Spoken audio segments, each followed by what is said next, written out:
chanting Bernie, others are chanting Hillary, as they have just announced the Clinton-Kaine ticket on that stage. Convention chaos on day one. Angry delegates in the convention hall right now.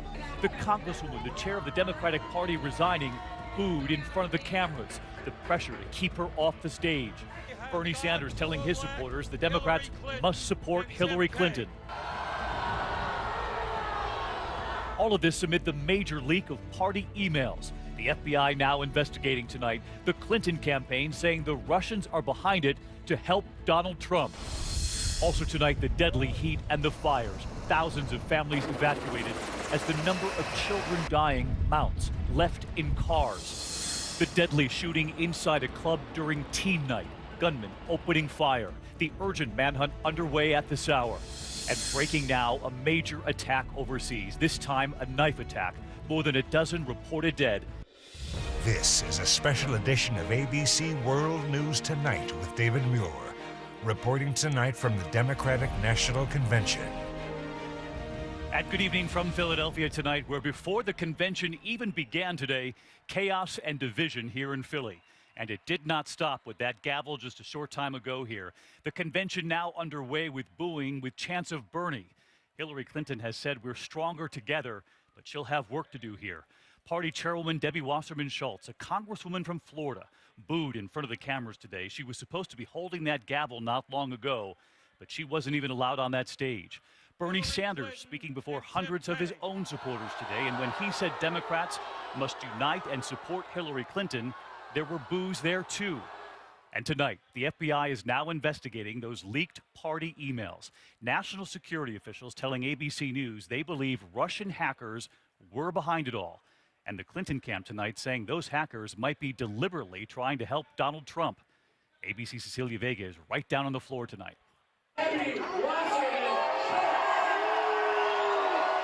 Day one, and before the convention even begins, this explosive scene. What about being unbiased? The American people apologize. Anger erupting as Democratic National Committee Chairwoman Debbie Wasserman Schultz addresses her home state Florida delegation. You rigged it! Wasserman Schultz standing firm. I'm so proud to have been able to serve as the chair of the Democratic National Committee. And yes, But Bernie Sanders supporters out in such force, no one can stop them. You people shut up! Save it for Trump! A revolt in the Democratic Party after hacked emails revealed the DNC favored Clinton over Sanders during the primaries. Wasserman Schultz in the middle of the scandal, yet she was still scheduled to gavel the convention to order at 4.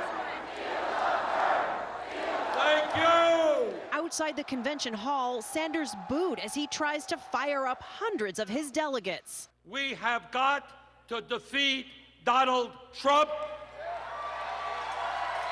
And we have got to elect Hillary Clinton and Tim Kaine. Sanders tries to quiet the crowd to no avail. Brothers and sisters,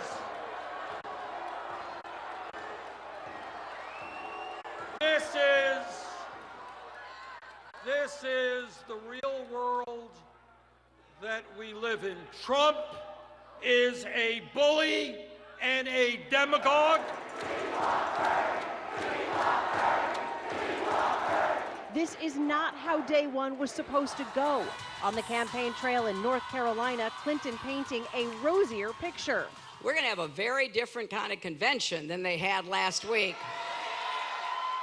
And soon after, this announcement. Wasserman Schultz would not gavel in the convention after all. Instead, it is time to ring in this convention, and someone else is up there on that stage, not Debbie Wasserman Schultz. She said she made her decision in the interest of making sure that we can start the Democratic convention on a high note. And now it is all up to Sanders and his big speech tonight. As he toured the podium before the big show, I asked, What are you going to say to your supporters to get them in line to vote for Hillary Clinton, Senator Sanders? No comment. That task may not be so easy. The first few minutes of the convention, Hillary Clinton and Tim Kaine. Sanders supporters booing every mention of Clinton's name.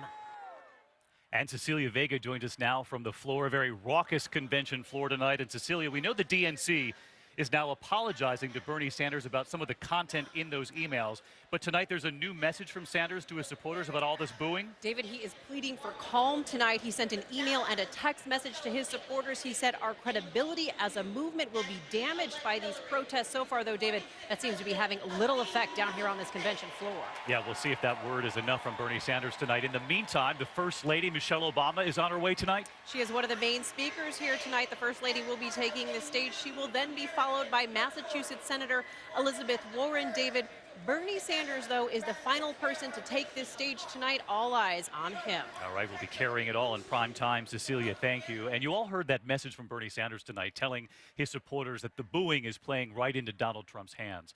But with Sanders' late endorsement of Hillary Clinton, some are now asking, does his message to his supporters come too late with the convention already underway? ABC's Jonathan Karl right here in Philly, witnessing the anger up close today. In Philadelphia, it's Democrat versus Democrat. Shame on her. And you will see me every day between now and November 8th on the campaign trail. With the crowd shouting her down, DNC Chair Debbie Wasserman Schultz hustled out of the room. Congresswoman, are you going to apologize to Bernie Sanders? Another big Hillary Clinton supporter, Senator Cory Booker, also running from questions. Senator, what'd you make of that scene? Are you guys going to be unified after all that? They could both feel it. The wrath of Sanders supporters is rising against Wasserman Schultz. You guys were shouting her down. You weren't even letting her speak. Absolutely, she is not welcomed. And more troubling to Democrats, against Hillary Clinton herself. I can't support her. You can't support Hillary Clinton? You know what, sir, I can't say right now for the It's going to be very hard to support her. In another state delegation, Sanders supporters were actually chanting something we heard at the Republican convention: lock her up. Lock her up! Lock her up! The tone verging on violence. I just couldn't believe that this woman was cursing and screaming and threatening to punch me in the face. And it's only day one. All right, so let's get right to John Karl down on the floor tonight as well. And John, what are your sources telling you? Are they fearful that this Bernie Sanders supporter resentment is going to not play itself on day one? It could last all the way through Hillary Clinton on Thursday? Well, David, I can tell you this. Here on the floor, the resentment shows no sign of waning. The Clinton team hopes that when Bernie Sanders takes the stage today, that will be a unifying moment. But I can tell you this. I asked a top Democrat when this will all settle down. She shrugged her shoulders and said, who knows? All right, I'll meet you on the floor a little later tonight, John. Thank you. Of course, the Sanders supporters here are fueled by what they read in those hacked emails, 20,000 emails. And tonight, U.S. authorities say Russian hackers were behind it on the eve of the Democratic convention. The question now, did Vladimir Putin know? And Team Clinton is asking, is Putin helping Donald Trump? ABC's chief investigative correspondent Brian Ross tonight. Tonight, as the FBI investigates, cybersecurity experts are blaming the hack attack on the intelligence agencies of Russian President Vladimir Putin, a former KGB colonel himself. This absolutely was not an amateur operation. Security experts say the malware bug planted inside the Democratic computer contains several telltale signs it was made in Russia, including the keyboard the hackers used. It was in a Russian alphabet, if you will, that was used to create the malware. The timing of the release of the 20,000 selected emails was clearly designed to disrupt the convention. The supposedly neutral DNC officials discussed raising the issue of whether Bernie Sanders was an atheist, and perhaps planting a story that Bernie never ever had his act together, that his campaign was a mess. It all seems part of the well-known Russian cyber ops playbook, having already hacked into servers at the White House, the Pentagon, and the State Department.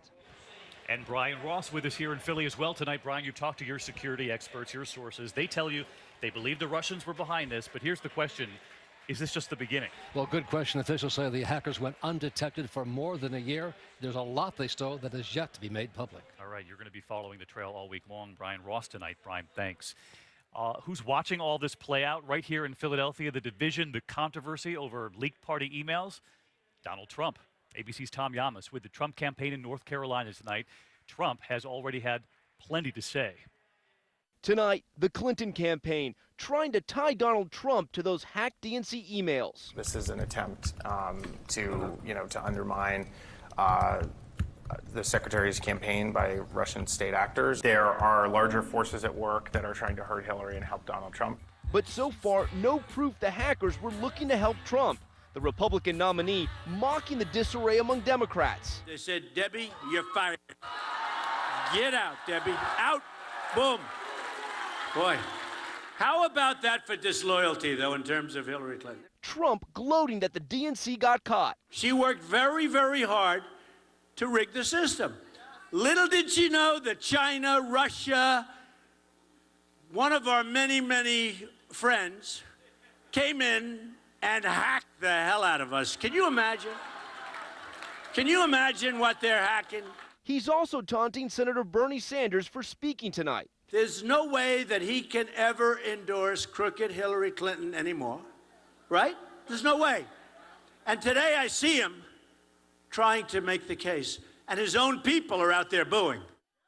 And Tom Yama's with us live tonight as well. Tom, Team Trump denying tonight they had anything to do with this hack attack. That's right, David. The Trump campaign calls it absurd, and the chair of the RNC says this is opportunistic spin from the Clinton campaign because the Democrats are, quote, facing a meltdown. David? Tom Yamas on the Trump campaign straight through Election Day. Tom, thank you. We will have much more full coverage in prime time tonight, 10 p.m. Eastern. A lot to cover and to report in on. We'll see you a little later tonight for that.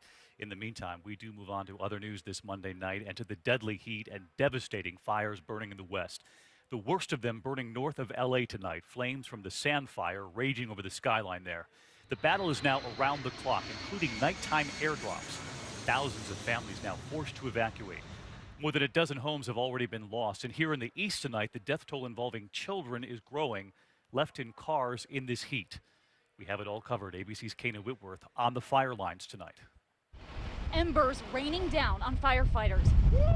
3,000 of them out in force, an all-out assault on the Sand Fire. We've got very strong winds. Now burning more than 33,000 acres north of Los Angeles. And that fire came through like a freight train. A wall of flames nearly 70 feet high.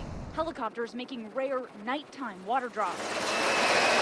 The relentless inferno engulfing utility lines and turning deadly. Officials discovering a body inside one of those charred vehicles. Forest Service firefighters James Robledo and Ramon Chavez both losing their own homes in the blaze. Materialistic things we can replace, but family you can't.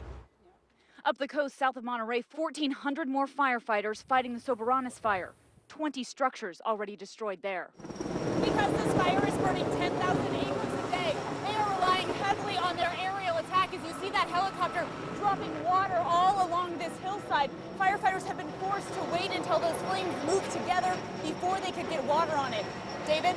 All right, Kana Whitworth right there in the front lines. Kana, thank you. And that dangerous heat in the west reaching coast to coast. Tonight, heat advisories are now up in 14 states. In the east from North Carolina right up to Massachusetts. More than 50 million people in the zone, and that heat has turned deadly. So far this year, 21 children have now died in hot cars. The latest just yesterday in Dallas, a 2-year-old left in the family van outside their church. The heat firing up severe storms for millions in the Northeast. This lightning hitting the Empire State Building just moments ago. And here in Philadelphia tonight, the feel-like temperature is 107 degrees outside this convention hall. We turn now to Chief Meteorologist at our Philly station, WPVI, Cecily Tynan, who says this isn't letting up. Cecily? Well, David, we're going from sweltering to stormy with severe thunderstorm watches for much of Pennsylvania and New Jersey, extending into New York and Connecticut. That main line moving through this evening, then off the coast by 10 with strong winds and heavy rain, really fueled by the intense heat and humidity. Today, we had excessive heat warnings and advisories over 14 states, and tomorrow, the heat index, the way it feels again, above 100 from Wilmington right here into Philadelphia, and that heat wave will continue through Thursday. For D.C., Philadelphia, and New York, temperatures in the 90s. Relief finally arriving by Friday into the weekend. Until then, take it easy. David? All right, Cecily, a huge thanks to you and your team at Channel 6 for welcoming us here to Philly tonight. In other news, into a developing headline out of Japan at this hour, a mass murder at a home for the disabled. At least 15 people are believed to be dead, 45 injured in a knife attack. It happened in a city some 35 miles outside Tokyo. The attacker broke into the building in the middle of the night and later turned himself in, telling police he was a former employee. We will have more details as they come in and on our website tonight. And back here at home this evening into a summer night in Florida that turned into a deadly assault. The attack on a Fort Myers nightclub as an event for teenagers was letting out. One or more gunmen with semi-automatic weapons opening fire in a parking lot. 2 teenagers were killed, 20 people injured, some of the victims children as young as 12. Tonight, authorities questioning 3 possible suspects and investigating whether the shooting may have been gang-related. There is still much more ahead on World News Tonight this Monday from Philly. Household dangers and the warning about something in millions of homes tonight combined with that heat outside. The common products that could start a major house fire without even a spark. There was also big news coming in tonight about basketball legend Michael Jordan. His message tonight, he says he's had enough. And later this evening, a very candid Prince Harry and what he now has revealed about